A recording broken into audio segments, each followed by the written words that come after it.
অঙ্গীকার পুরা করার জন্য ডাকেন। অঙ্গীকার অঙ্গীকার পুরা করার জন্য ডাকেন। কেননা কিয়ামতের দিন, হায় হায়, আমি তো বলি, জানি না বুঝবেন কি বুঝবেন না, আমি বলি এই উম্মতকে দুনিয়াতে পাঠানেরই কথা ছিল না। কি অনেক কিছু মিলাইলে দেখা যায় আমাদেরকে পাঠানেরই মনে হয় কথা ছিল না। নাহলে এত ছোট জীবন দিবেন কেন? 60-70 বৎসর, কত কাউকে তো হাজারও দিলেন, ঠিক না?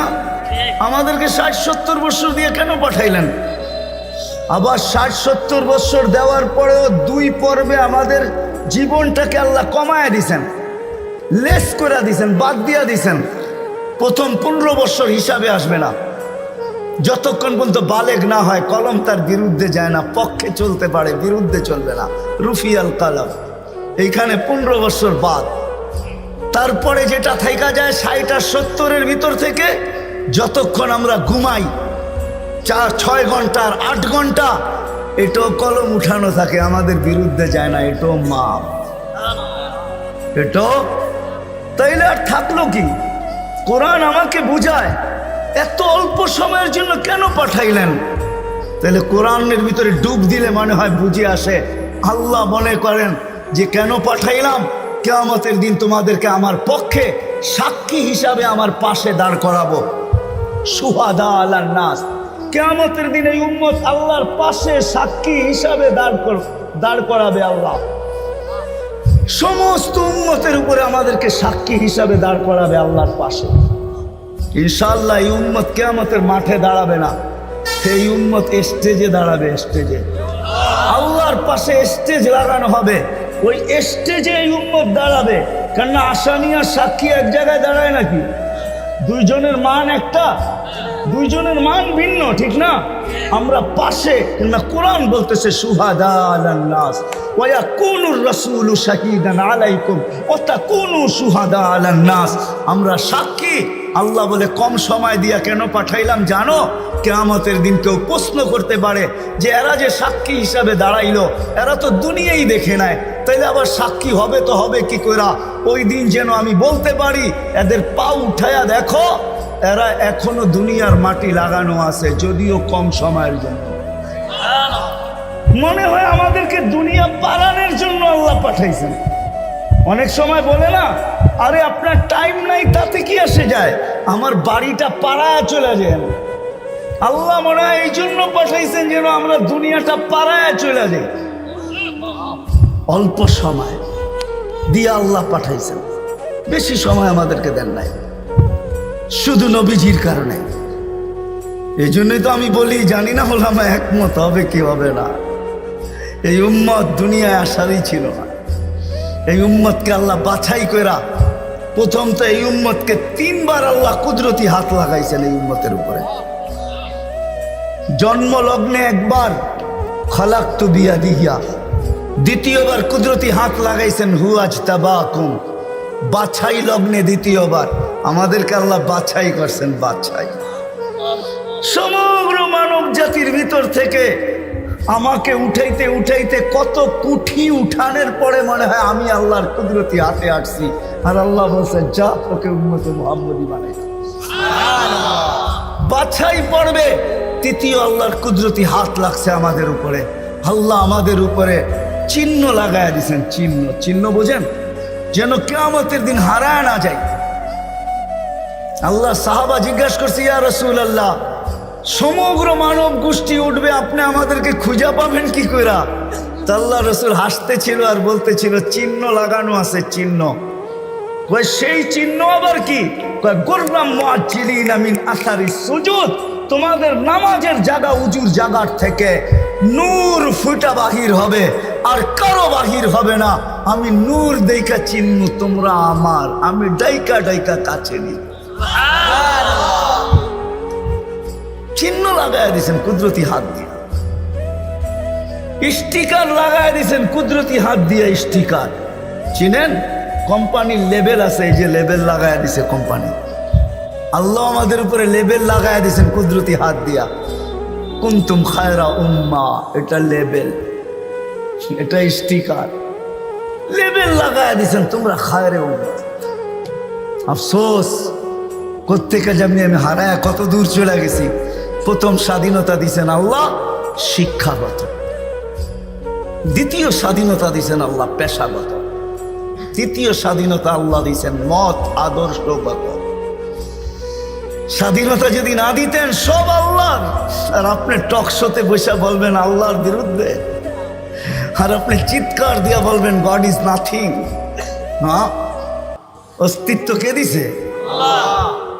বাক স্বাধীনতা যেটা, মত আদর্শের স্বাধীনতা দিছে আল্লাহ, এই জন্য কিচ্ছু বলে না, শুধু অপেক্ষা করেন অপেক্ষা।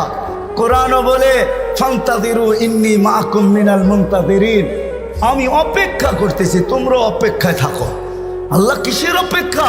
ইদা জা আজালু, সীমারেখা আসতে দেরি, আখাযনাহু বাগতাতান, তোমাকে আমি ছো মাইরা উঠাইতে দেরি করবো না। লা তুসআলুন্না আনিন নাঈম, তারপরে তোমাকে একটা একটা জিজ্ঞাসা করব, তারপরে দেখি তুমি যাও কোথায়, কোথায় যাবে তুমি। সত্য এটাই, মত আদর্শের স্বাধীনতা যেটাকে বলে, কি বলে, মত আদর্শের স্বাধীনতা আল্লাহ দিয়েছেন, আদর্শগত স্বাধীনতা, নাইলে নাস্তিক হওয়ার কোনো প্রশ্ন ছিল না। অস্তিত্ব দিবে আল্লাহ, আপনি বলবেন আল্লাহর বিরুদ্ধে, এটা পসিবল ছিল না, ইম্পসিবল। আল্লাহ দেখায় দিয়েছেন 2020-এ, দেখায় নাই? কি দেখাইছে? হ্যাঁ, সারা দুনিয়া, যেই দুনিয়া নিজেকে এত শিক্ষিত মনে করে, এত আপডেট মনে করে, এত এডুকেটেড মনে করে, এত উন্নত মনে করে, এত আধুনিক মনে করে, ওই পুরা দুনিয়াকে আল্লাহ লকডাউন লাগাই দিছে। আপনি বলেন আপনাকে মাস্ক পরায় নাই, আল্লাহ দুনিয়ারে মাস্ক পরায় দিছে, দুনিয়াকে। আপনাকে আমাকে পড়ায় নাই, দুনিয়াকে মাস্ক পরায় দিছে। আল্লাহ বলে আমি আল্লাহ, ইচ্ছা করলে যা খুশি তা করতে পারি। কি এখনো বহুত মানুষ মাস্ক পরা করে, ঠিক না? হ্যাঁ, পড়ে না? কি কি ভয়ে পড়ে? করুণা এখনো আছে, ঠিক না? আপনারা বলবেন আমরা তো কুমিল্লার মানুষ, 2020-ও পড়ি না, ঠিক না? না পড়তে পারেন, কেননা টেলিভিশনে এত বড় বড় দেখছেন, আর ভাবছেন নাকের ছিদ্র তো এত বড় না, এটা যাবে তো যাবে কোন দিক দিয়া, ঠিক না? এখন যদি প্রশ্ন উঠায় মুখ দিয়া যাবে, কয় সারাদিনই তো পান খাই, বিড়ি খাই, সিগারেট খাই, এটা সেটা খাইতে থাকি, মুখ দিয়া যাবে তো যাবে কোন দিক দিয়া, ঠিক না? হ্যাঁ, এই জন্য নাও পড়তে পারেন। আল্লাহ মত আদর্শের স্বাধীনতা দিয়েছেন। চতুর্থ স্বাধীনতা দিয়েছেন সোসাইটিগত, সমর্থ থাকলে দুনিয়ার যেই কোথাও বাস করতে পারে।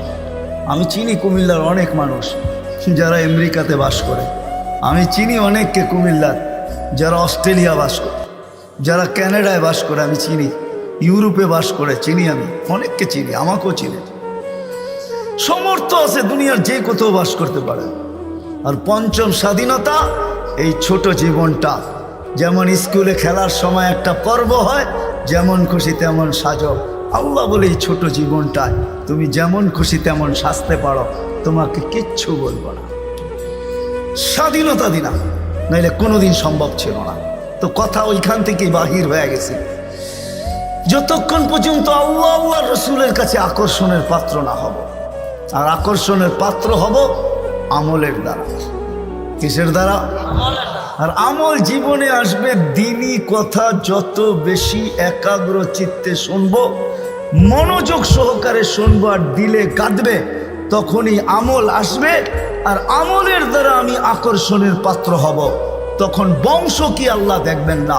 কুমিল্লার মানুষ, কথা শেষ দিকে চলে আসছি, আমি 6 বার আমি বেলালের বাড়ি দেখছি, 6 বার রাদিয়াল্লাহু তাআলা আনহু। আমি 6 বার ইথিওপিয়া গেছি, 6 বার।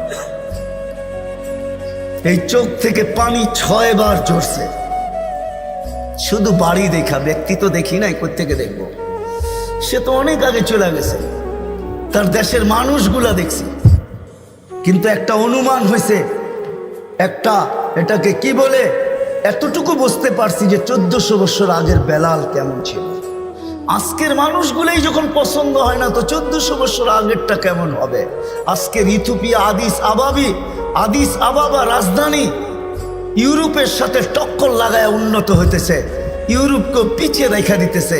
তাইলে আজকেও যদি মানুষগুলা পছন্দ না হয়, 1400 বছর আগের বেলাল কেমন ছিল? কিন্তু বেলাল যেখানে ওইখানে কেউ নাই। কেমন আকর্ষণের পাত্র, জমিনে চললে জান্নাতে পদধ্বনি হতো, জান্নাতে। আল্লাহর রসুল কানে শুইনা ঈশা বলছে, মা বালু খাইয়া বেলাল, এত বড় আকর্ষণের পাত্র কি করে হইলে? জান্নাতে তোমার পদধ্বনি, তাও আমার আগে আগে। পিছিয়ে হইতো তাইলে মাইনা নিতাম, আমার আগে আগে। দেখতে তো ছিলাম না, তোমাকে পদধ্বনি শুনতে ছিলাম। জিবরিল আলাইহিস সালামকে জিজ্ঞাসা করলাম, আমার আগে কে? তো হাসি দিয়া বলল, আবদুকা বেলাল, আপনার গোলাম বেলাল। আয়েশা বলতেছে, হারেস বিন নোমান, তুমি এত আকর্ষণের পাত্র কি করে হইলা? বলছে, কি ইয়া রাসূলুল্লাহ, জান্নাতে ঘুরতেছিলাম, তুমি তাহাজ্জুদে কোরআন পড়তেছিলা, আমার রাত্রেই সফর ছিল, আমি রাত্রেই পৌঁছে গেছি ওইখানে, আর রাত্রই ছিল, সময়কে আল্লাহ থামায়া দিছিলেন। রাত্র ছিল, জান্নাত ভ্রমণ করতেছিলাম, লাউড স্পিকারে তোমার কোরআন শুনতেছিলাম। জিজ্ঞাসা করলাম, হারেস এইখানে আসলো কি কইরা? তো জিবরিল আলাইহিস সালাম হাইসা বললেন, ডেলি রাত্রে পড়ে আর আমরা শুনি। জিজ্ঞাসা করলাম, এই মর্তবা পাইলো কি করে হারেস? সে কয়, মার পায়ের তুলার বদৌলতে, মার খেদমত করে। আজকালকার সমাজের যুবকরা তো সন্তান মা বাবার খেদমতই করতে চায় না। বললে আবার কুমিল্লার মানুষ রাগ হয়ে যায় কিনা জানি না। হ্যাঁ, কুমিল্লা আসছি এই জন্য মনে ওঠে, হায় ওই দিনের কথা মনে ওঠে যেদিন পুলিশ লাইনের সামনে সন্তান বাপকে গুলি করে মারছে। বুঝা গেছেন না? বুঝা গেল নাই? মানে নাই? বুঝা গেলেন? আমি তো ভুলি নাই আপনাদের এই কাহিনী। কুমিল্লা দিয়ে গেলেই আমার মনের ভিতরে ওঠে যে হায় কোন সমাজে জন্ম নিলাম, কোন দুনিয়াতে আসলাম। আপনাদের এই কুমিল্লা ঘটছে, নেটে সার্চ দেন, দেখেন লেখা আছে, পত্রিকায় উঠছে, মিডিয়ায় আসছে। বাকিগুলা বাদিয়ে দিলাম, ঐশীর কথা বাদিয়ে দিলাম, ঠিক না? ঐশীর কথা বাদিয়ে দিলাম। সন্তান, কোথায় আসলাম আমরা? সন্তান মা বাবাকে গুলি করে, হত্যা করে, হায় হায় হায়। অথচ মার খেদমত করে হারেস বিন নোমান। আরেকটা মনে উঠলো, এই জন্য বলতেছি, মুসা আলাইহিস সালাম আল্লাহকে জিজ্ঞাসা করছে, আল্লাহ আমার জান্নাতের বন্ধু কে? কয় কসাই। আপনি আমার সাথে এমনই করেন, যেটা জিজ্ঞাসা করি সাথে সাথে জবাব দিয়া দেন, আমি আর কসাই মিল হইল কোথায়? আল্লাহ বলে, সিদ্ধান্ত এটাই, ওয়াকাউলুন আল ফাসাল, আমাদের সিদ্ধান্তই সিদ্ধান্ত। আচ্ছা ঠিকানা দেন, যায় দেখি কি আমল করে। তো যায় দেখে, হ্যাঁ কসাই। সারাদিন গোস্ত বিক্রি করে যখন বাড়ি যাওয়ার পালা আসছে, তো গোস্তের একটা টুকরাকে নিয়া কিমা বানায়া পোটলার ভিতরে নিয়ে দোকান বন্ধ করতেছে। মুসা আলাইহিস সালাম বলতেছে, তোমার বাড়ি মেহমান হওয়া যাবে? অবশ্যই যাবে, কিন্তু শর্ত আছে, আমি ডাইরেক্ট বাড়ি যাব না, আমার সাথে চলো। তো বলছে ঠিক আছে চললাম। যায় ঢুকছে এক ঝুপড়ির ভিতরে, খুব পরিপাটি সুন্দর। কিচেনে যায় ঢুকা রুটি বানাইছে, তরকারি পাক করছে, রুটিকে চুবাইছে তরকারির ভিতরে। তারপরে এক খুনখুনে বৃদ্ধাকে বুকে টেক লাগায় বসাইছে, পিঠ লাগায় বসাইছে, পিঠ বুকের সাথে লাগায় বসায় নেওয়ালা বানায় বানায় খাওয়াইতেছিল। মুসা আলাইহিস সালাম দেখতেছেন, কেননা ওনার অভিজ্ঞতা ছিল খিজির আলাইহিস সালামের সাথে বেশি প্রশ্ন করা, 3 প্রশ্নেই ওয়াকআউট। আল্লাহর রাসূল বলছে, লাউ সাবারা মুসা লা আলিমনা কাসীরাম মিনাল খাইর। মুসা আলাইহিস সালাম যদি আরেকটু ধৈর্য ধরতেন, তাহলে আমরা আরো তথ্য জানতে পারতাম। তো উনি বুঝে গেছেন চুপ থাকাই ভালো, কিচ্ছু জিজ্ঞাসা করেন নাই। যখন খাওয়া দাওয়া শেষ, পরিপাটি শেষ, শোয়া দিয়া এখন বলতেছে, পাশেই আমার বাড়ি, চলো আমার বাড়িতে মেহমান থাকবে। এখন আর চুপ থাকতে পারেন নাই। তো বলতেছে, শোনো এই বৃদ্ধা কে? আমার মা। সকালে যখন যাই তো পরিপাটি করে